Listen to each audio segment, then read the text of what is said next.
The lethal twins Ronald and Reggie Kray. This is the story of two killer twins Ron and Reggie Kray from London.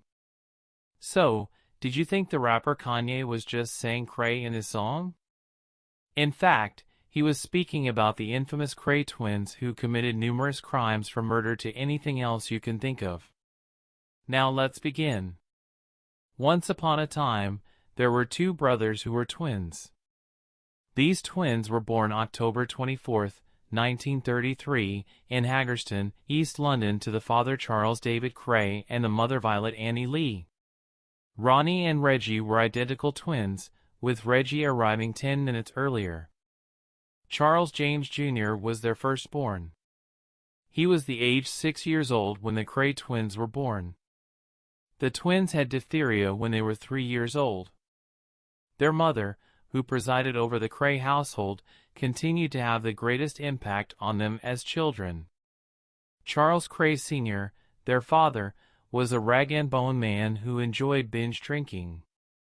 Due to his business, Kray Sr. lived a rather nomadic lifestyle, traveling throughout southern England in search of trash to sell.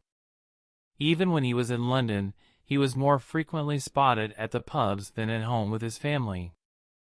The Kray twins initially attended Brick Lane's Wood Close School before transferring to Daniel Street School. The family relocated from 178 Valence Road in Bethnal Green to Steen Street in Haggerston in 1938. For giving birth to and raising a healthy set of twins at a time when the newborn and youth death rate was high among the British working class, Violet Kray was recognized as a small star in Bethnal Green. There was a perception in Bethnal Green that the two twins and their reclusive mother shared an almost unnatural level of emotional connection. "We had each other and our mother, so we never needed anyone else," Ronnie later recalled of his upbringing. Among Billy Wilshire, a cousin of the Krays who went to school with them, remembered, "It's hard to define exactly what it was, but they weren't like other kids." After being drafted into the British Army in September 1939 and fleeing soon after because he found life as a soldier to be unpleasant, Kray Sr. participated in World War II. Despite spending the next 15 years hiding out, Kray Sr. was ultimately apprehended in 1954 on desertion charges. During this time as a wanted man, he only sometimes assisted in raising his children. The twins, their mother, Violet, and their older brother, Charles, were evacuated to East House in Hadley, Suffolk, during the Second World War. Violet missed her friends and family, so they stayed at East House with the owners, Dr. and Mrs. Style, for approximately a year before relocating back to London. The twins attended Bridge Street Boys' School while living in Hadley. Ronnie recalled the twins' first interview in the country, Hadley, when they were being treated at Broadmoor Hospital in 1989. The twins were attracted to the fact that it's different from London in terms of tranquility, peace, fresh air, beautiful scenery, and the countryside. "In the winter, we used to go to a large hill called Constitution Hill and go sledding there." Jimmy Cannonball Lee, their maternal grandpa, had an effect on the brothers' decision to start amateur boxing, which was then a common sport for East End working-class youths. They were motivated by sibling rivalry, and both found some success. The more combative of the two twins, Ronnie frequently engaged in street fights as a teenager. Despite having a low IQ, Ronnie was an ardent reader who particularly enjoyed novels about T.E. Lawrence, Ord Wingate, Al Capone, and the Chicago underworld in the Roaring Twenties, according to British academic Jonathan Rabin. Much of Ronnie's savage petulance as a teenager, according to Rabin, was due to his frustration at concealing his bisexual impulses. In March 1952, the Krays received a call to serve in the British Army's National Service Program. The two reported to the Royal Fusiliers Depot at the Tower of London, but after only a short while, they made an attempt to depart. Ronnie hit the commanding corporal in the jaw as he attempted to stop them, gravely injuring him. The Krays returned on foot to their East End residence. The police detained them the following morning and handed them over to the troops. The twins attacked a police officer who attempted to arrest them in September while they were once again absent without leave, AWOL. They were some of the final inmates housed at the Tower of London before being moved to the Somerset Military Jail in Shepton Mallet for a month while they awaited court-martials. Both were transported to the Buffs Home Counties Brigade Depot Jail in Canterbury, Kent, after being found guilty. The Krays' behavior worsened, though, as it became evident that they would both be dishonorably discharged from the army. They ruled the exercise areas outside their one-man cells, hurled fits, splashed hot tea from a canteen on another guard, shackled a guard to their jail bars with a pair of stolen cuffs, and set fire to their bedding. They were eventually transferred to a shared cell when they attacked their guard with a vase and fled. They were immediately apprehended and spent their final night in military captivity in Canterbury, where they were given cider to drink, snacks to eat, and cigarillos to smoke by the young national troops who were guarding them. The Krays were sent to a regular prison the following day to begin serving time for the crimes they committed while they were missing in action. According to Rabin, Ronnie was educationally subnormal, psychopathic, schizophrenic, and mad after being checked by prison psychiatrists. Due to their criminal histories and dishonorable discharges from the Royal Fusiliers, the Kray brothers' boxing careers came to a stop, and they turned entirely to crime. They purchased a dilapidated snooker hall in Mile End, where they set up various protection networks. By the end of the 1950s, the Krays were involved in hijacking, armed robbery, and arson and were working for J. Murray from Liverpool. Through these crimes, they were able to acquire other clubs and properties. Ronnie was sentenced to 18 months in jail in 1960 for operating a protection racket. Peter Rackman, the head of a landlord company, sold Reggie Esmeralda's Barn, a nightclub, while he was incarcerated in order to protect him from threats of additional extortion. The site is where the current Berkeley Hotel is located. The Krays' power in the West End expanded as a result of owning Esmeralda's Barn because it made them famous as well as criminals. The twins established a rule that stipulated harsh punishment for anyone who failed to treat others with respect.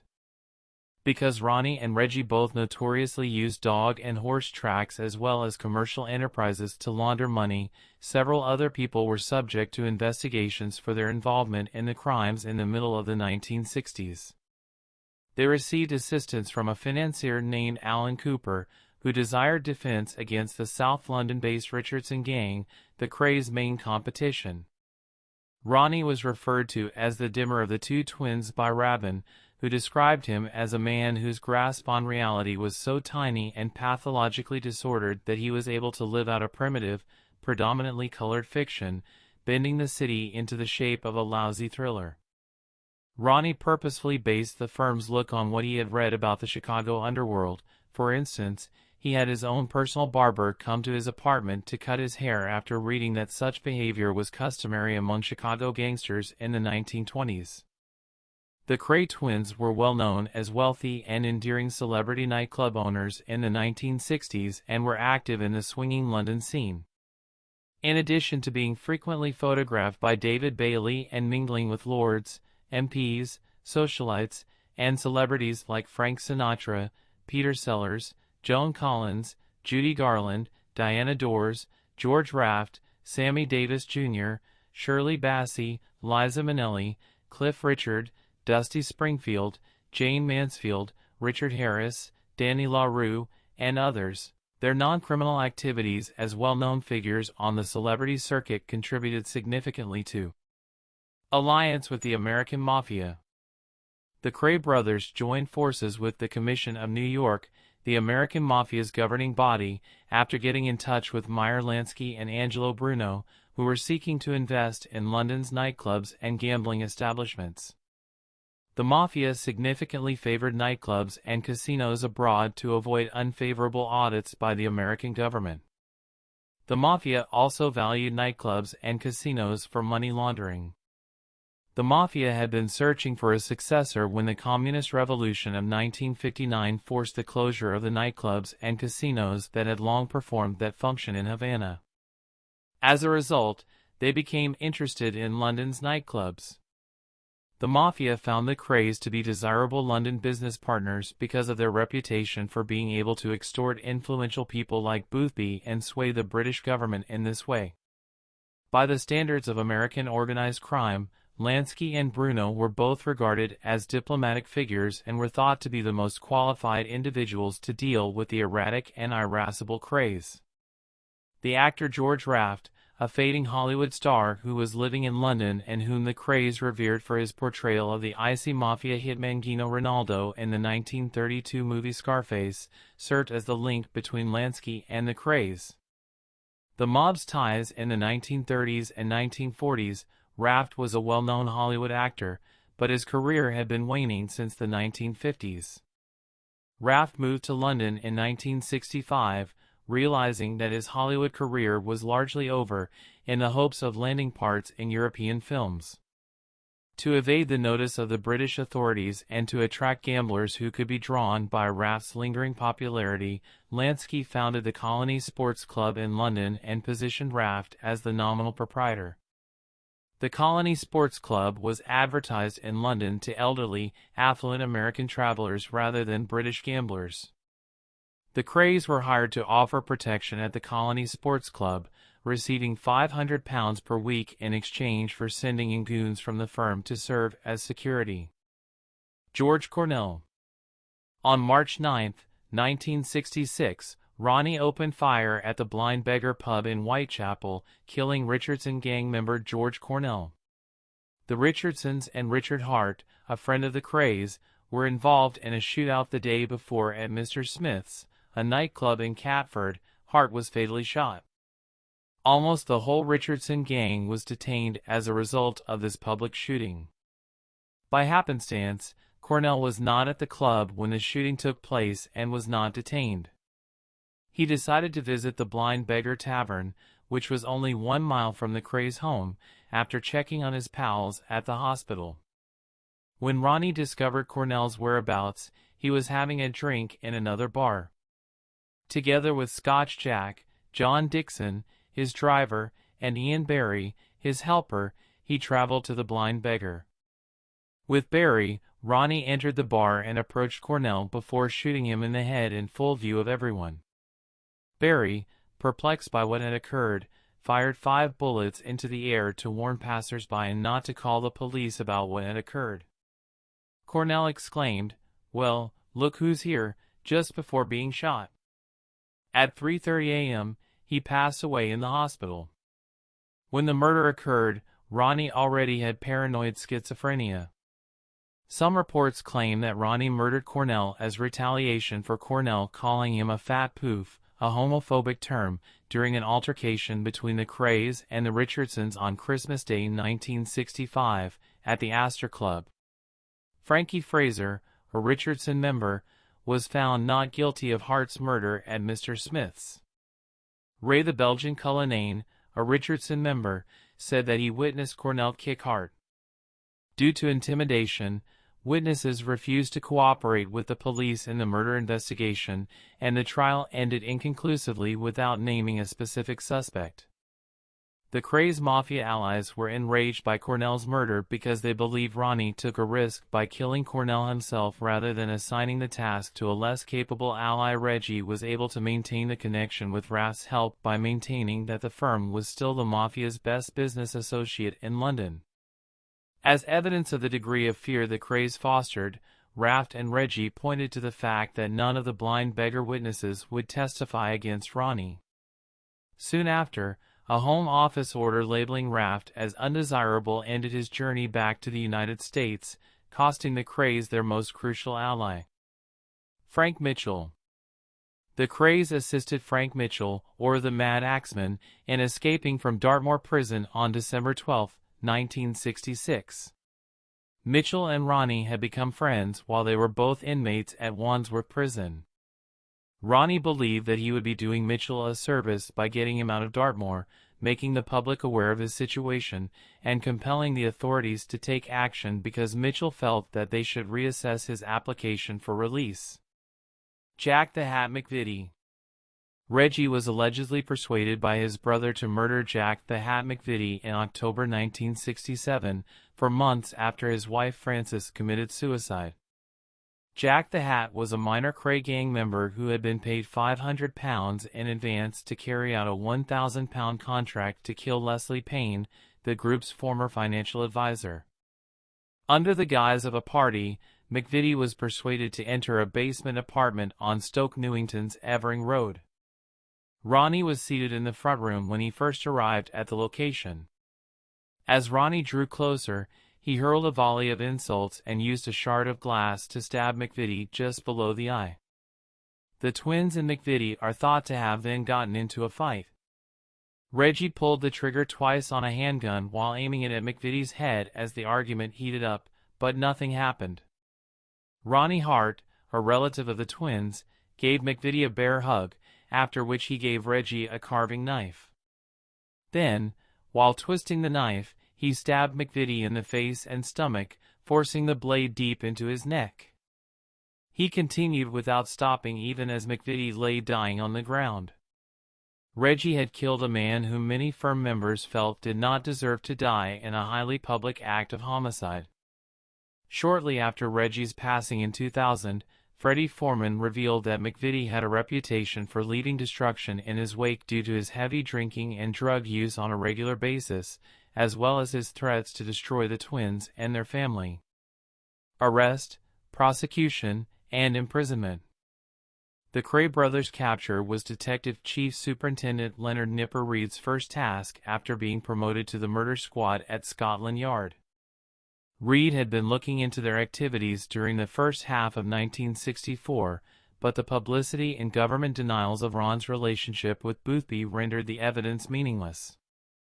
In 1967, Reid tried to find the twins once more, but he regularly ran into the East End's wall of silence, which deterred people from telling the police anything.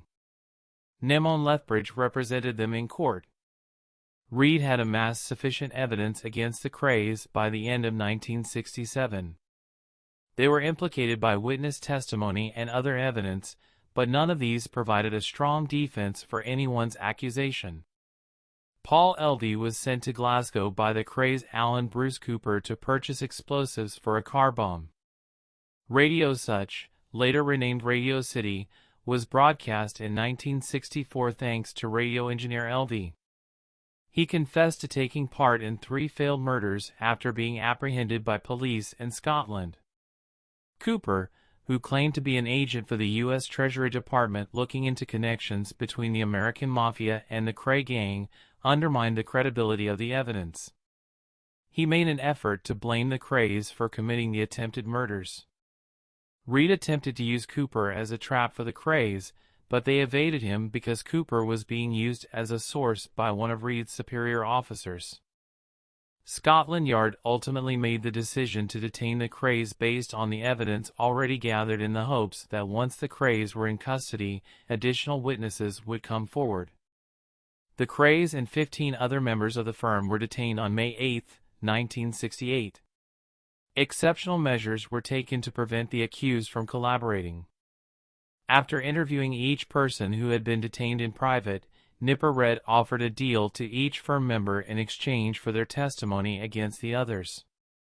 The Krays devised a scheme while they were incarcerated that involved getting Albert Donahue to defend Mitchell, Ronnie Hart to confess to killing McVitie, and Scotch Jack Dixon to confess to killing Cornell.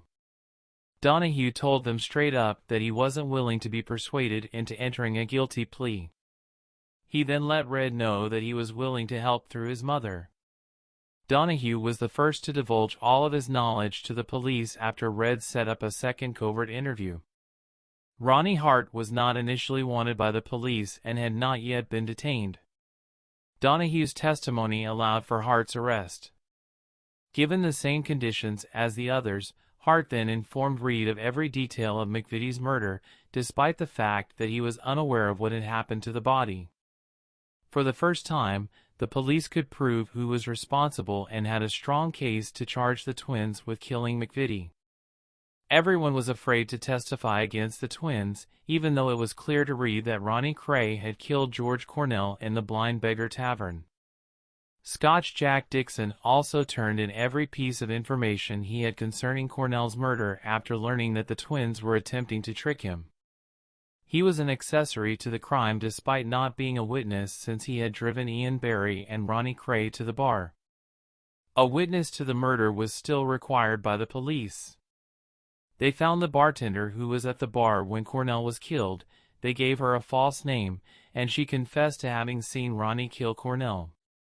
Since the bulk of individuals detained were not involved in Frank Mitchell's planned escape and disappearance, it was far more difficult to gather evidence for those crimes.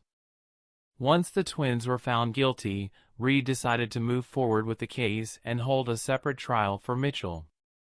Under the guidance of John Platzmills, Q.C., the twins' defense centered on outright denials of all accusations and casting doubt on witnesses by bringing up their criminal histories. "In my opinion, society has earned a rest from your activities," stated Justice Melford Stevenson.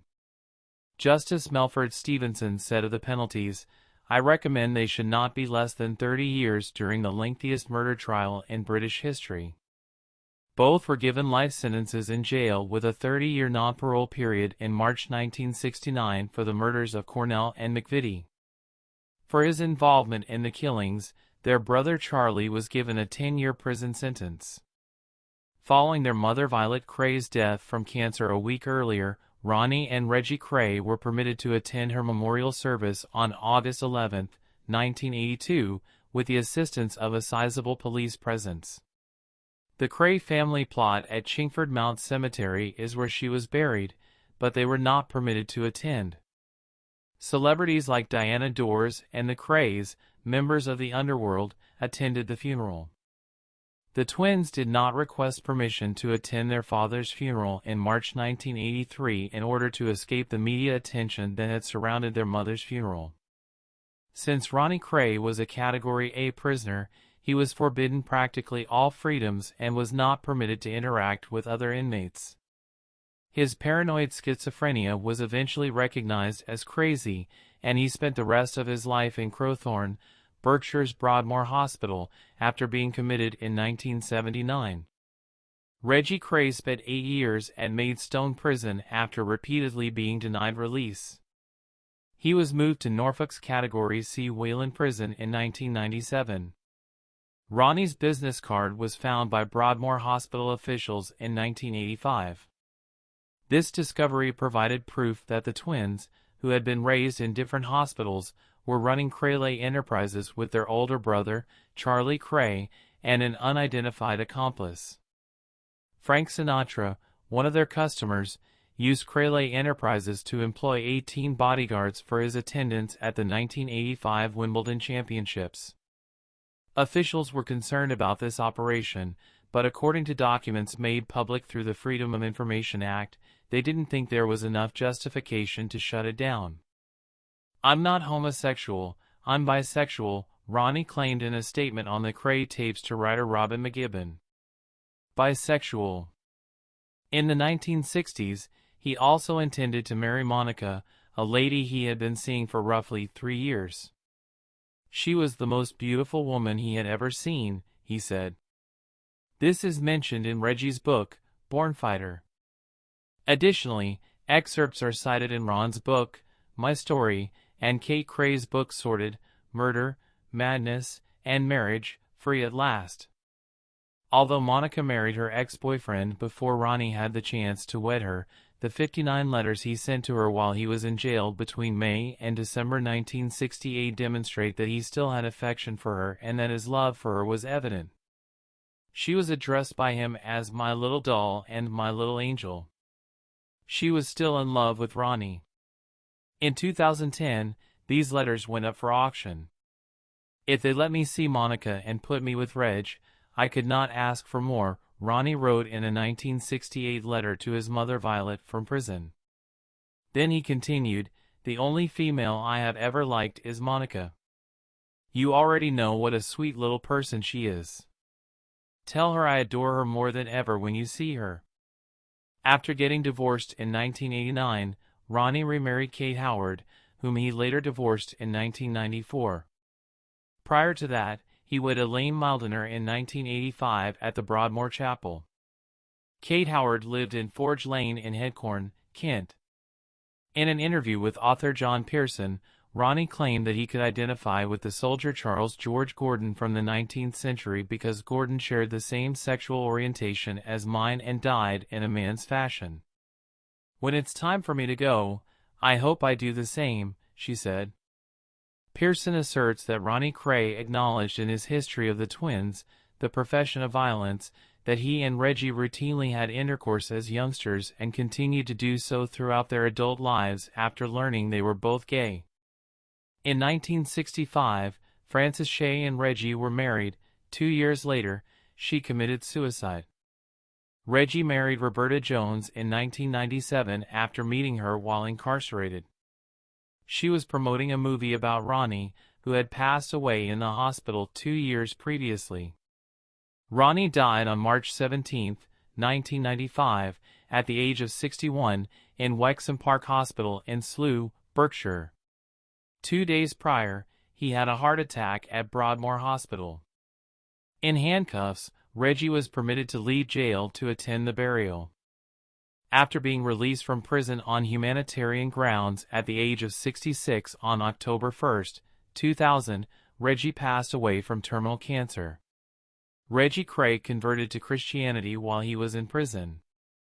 Following a cancer diagnosis, he was released from Wayland on August 26, 2000, on the orders of Home Secretary Jack Straw. Early that year, he had been identified as having bladder cancer, which had been classified as terminal. After he left the Norfolk and Norwich Hospital on September 22, 2000, he spent the last few weeks of his life in a suite at the Townhouse Hotel in Norwich with his wife of 3 years, Roberta. 10 days after his death, he was laid to rest next to his brother Ronnie in the Chingford Mount Cemetery. Throughout the funeral, thousands of people gathered to cheer. The older brother of Ronnie and Reggie, Charlie Kray, served 7 years of a 10-year sentence in prison for his involvement in their gangland activities before being released in 1975. In an undercover drug bust, Charlie was found guilty of conspiring to import cocaine and given a 12-year prison sentence. He passed away naturally in prison on April 4, 2000, at the age of 72, and Reggie was permitted to leave jail to attend the funeral of his older brother. This was a merry-go-round that went haywire based on the documentaries. These infamous brothers were surrounded by fame, beauty, glitz, and glamour all around the world. When I learned who they were and what they did, it shocked my socks off. As we have come to the end of the saga, stay tuned for more videos of crimes and murders all over the United States and the entire world. Thanks for watching.